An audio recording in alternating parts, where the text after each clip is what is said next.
Assalamualaikum warahmatullahi wabarakatuh. Perkenalkan, nama saya Nazaret Muhammad Fauzi dengan NIM 210222064. Yang saya hormati Ibu Diah Puji Astuti, SH.MH, sebagai dosen pengampu daripada mata kuliah Komputer Aplikasi IT 5.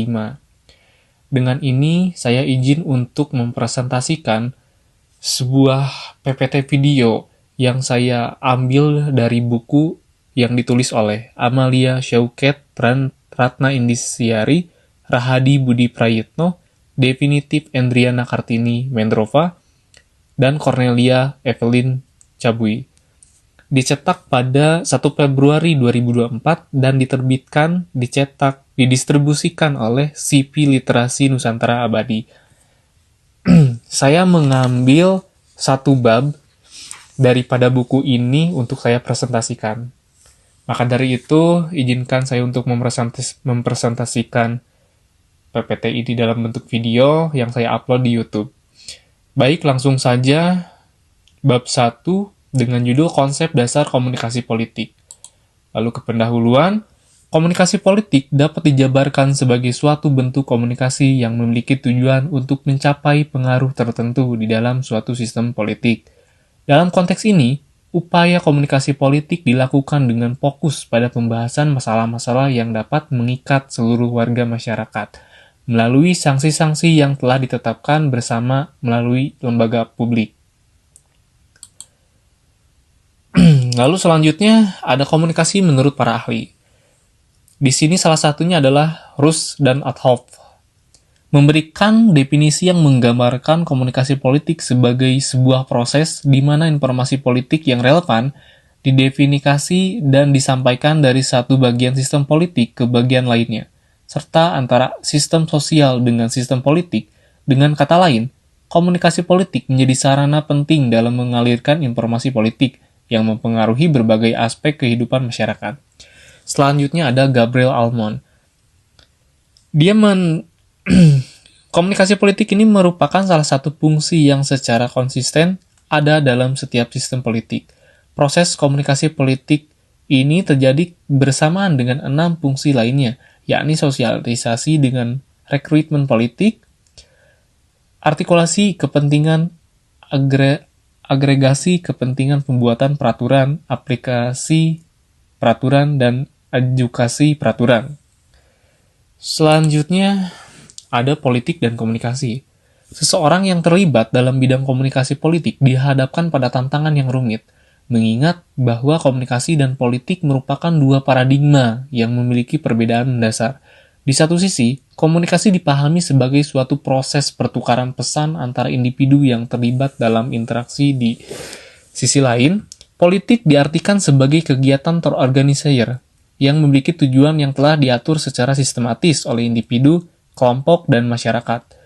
Dalam suatu sistem sosial, meskipun keduanya memiliki interpretasi yang berbeda, dalam praktik politik, keduanya memiliki peran sentral yang setara. Dengan kata lain, komunikasi dan politik menjadi kegiatan yang terintegrasi dalam kerangka sistem politik kekuasaan negara dengan tujuan yang telah diatur secara sistematis oleh penguasa. Lalu selanjutnya, fungsi komunikasi politik. Dalam aspek totalitas, tujuan utama komunikasi politik adalah menciptakan kondisi negara yang stabil dengan menghindari faktor-faktor negatif yang dapat mengancam keutuhan nasional. Pada level ini, negara memiliki kewajiban untuk menyampaikan komunikasi politik secara terbuka atau transparan dan menyeluruh atau komprehensif kepada masyarakat. Langkah ini bertujuan untuk menghilangkan hambatan komunikasi antara negara dan masyarakat sehingga terbentuk hubungan yang harmonis di antara keduanya. Poin kedua, dalam aspek hubungan superstruktur dan infrastruktur, komunikasi politik berperan sebagai jembatan penghubung antar dua suasana yang ada dalam totalitas nasional, bersifat independen, dan berlangsungnya suatu sistem pada ruang lingkup negara. Pemerintah memiliki tanggung jawab untuk menyampaikan artikulasi semua kebijakan dan keputusan politik kepada masyarakat dalam berbagai aspek kehidupan, seperti ideologi, ekonomi, sosial, budaya, hukum, hankam, dan aspek lain yang berkaitan dengan sikap serta perilaku politik Indonesia terhadap pihak internasional atau luar negeri. Lanjut, untuk selanjutnya, unsur-unsur komunikasi politik. Unsur-unsur komunikasi politik ini dibagi menjadi 3, yakni yang pertama, komunikasi massa. Menurut G.D. Halloran, konsep komunikator massa dapat diterapkan secara relevan pada komunikator politik. Dalam perspektif James Rosenan, komunikasi politik diartikan sebagai figur yang menduduki posisi sentral dalam menyampaikan pandangan pemerintah mengenai hal ihwal nasional yang multi masalah. Selanjutnya ada pesan. Pesan dalam konteks komunikasi politik merujuk pada informasi atau materi yang terkait dengan peran negara dan melindungi segala kepentingan masyarakat atau warga negara. Pesan tersebut dapat berwujud keputusan, kebijakan, atau peraturan yang memiliki dampak langsung terhadap kepentingan keseluruhan masyarakat, bangsa, dan negara. Selanjutnya ada media. Dalam menjalankan komunikasi politik, para komunikator politik menggunakan berbagai saluran komunikasi politik dan saluran komunikasi persuasi politik yang memiliki kemampuan menjangkau berbagai lapisan masyarakat, bangsa, dan negara.